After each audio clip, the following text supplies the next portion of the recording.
আসসালামু আলাইকুম। আমাদের নিয়মিত ক্লাসে আপনাকে স্বাগতম।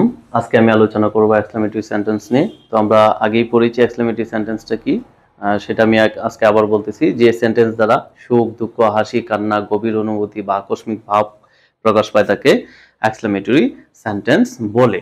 তো দেখেন, এখানে প্রথম আছে what a nice bird it is. পাখিটা কি সুন্দর বা চমৎকার। তাহলে এটা দ্বারা কি একটা গভীর অনুভূতি বা আকস্মিক ভাব প্রকাশ পাচ্ছে। তারপর নিচেরটা দেখেন how nice the bird is. একই অর্থ দিচ্ছে, জাস্ট গঠনগত দিক থেকে এখানে হোয়াট এ হয়ে গেছে আর এখানে হাউ হয়ে গেছে। তো আপনারা দেখবেন এই ধরনের বাক্যগুলো যে অ্যাসার্টিভ থেকে এক্সক্লেমেটরি করলে এই ধরনের বাক্যগুলো এরকম হয়। শুরুতে হোয়াট এ অথবা এন বা হাউ বসে, আর দেখবেন সাবজেক্ট এবং অক্সিলিয়ারি ভার্বটা সবার শেষে থাকে এবং আশ্চর্যজনক চিহ্নটা সবার শেষে থাকে। ঠিক আছে। আচ্ছা, তারপর দেখেন এলাস, হাই। এলাস তো কি হাই, অর্থাৎ দুঃখ, কষ্ট, হতাশা বোঝাতে এই এলাস ব্যবহৃত হয়। তারপরে এই আশ্চর্যবোধক চিহ্নটা এলাসের পরপরই হয়ে যাবে। তারপরে এখানে এরকম একটা সেন্টেন্স লিখতে হবে যে সেন্টেন্সটা দ্বারা কি দুঃখ কষ্ট বোঝায় এরকম। হ্যাঁ, তাহলে আমি এখানে লিখেছি দেখেন আই এম আনডান। তার মানে হচ্ছে আমার সব শেষ হয়ে গেছে। হাই হাই, আমার সব শেষ হয়ে গেছে, আমি নিঃস্ব হয়ে গেছি, আমি গরিব হয়ে গেছি। ঠিক আছে। তো দুঃখ কষ্ট বোঝাচ্ছে। তারপর দেখেন হুররা। হুররা তো কি হে হে হা হা, আনন্দ, হাসি, উল্লাস।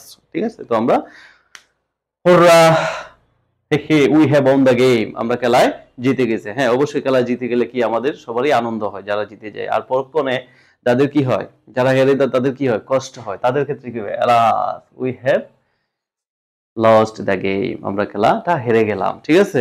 আচ্ছা, তারপর এখানে আপনারা এই বাক্যটা চেঞ্জ করে অন্য যে কোনো বাক্য দিতে পারেন যে বাক্যটা দ্বারা আনন্দ বোঝায়, এরকম দিতে পারেন I have got a GPA 5 in the exam. হ্যাঁ, সেটা যে কোনো ধরনের পরীক্ষা দিতে পারে, পরীক্ষা জিপিএ 5 পেয়েছি, অবশ্যই আনন্দের বিষয়।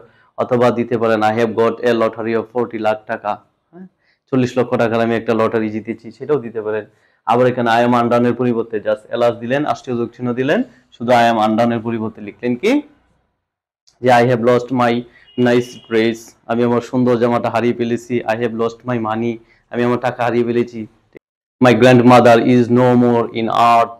ঠিক আছে, আমার দাদিমা আর পৃথিবীতে নেই, অবশ্যই কষ্টের বিষয়। ঠিক আছে, ওই ধরনের বাক্যগুলো দিলে এক্সক্লেমেটরি সেন্টেন্স হয়ে যাবে। তো এক্সক্লেমেটরি সেন্টেন্সে এরকম দুঃখ বোঝাতে এলাস ব্যবহার করলেই চলবে, আর আনন্দ বোঝাতে হোররা দিলেই হয়ে যাবে। এছাড়াও যদি আরো কিছু আছে যে লজ্জা দেওয়াতে ফাই হয়, বিরক্ত বা গৌরব তো কোনো কিছু প্রকাশ করতে ব্রাভো ব্যবহৃত হয়। ঠিক আছে, তো ওইভাবে দিয়ে দিবেন, আশ্চর্যজনক চিহ্ন দিবেন, একটা বাক্য লিখবেন, লাস্টে ফুল স্টপ দিবেন, হয়ে যাবে এক্সক্লেমেটরি সেন্টেন্স।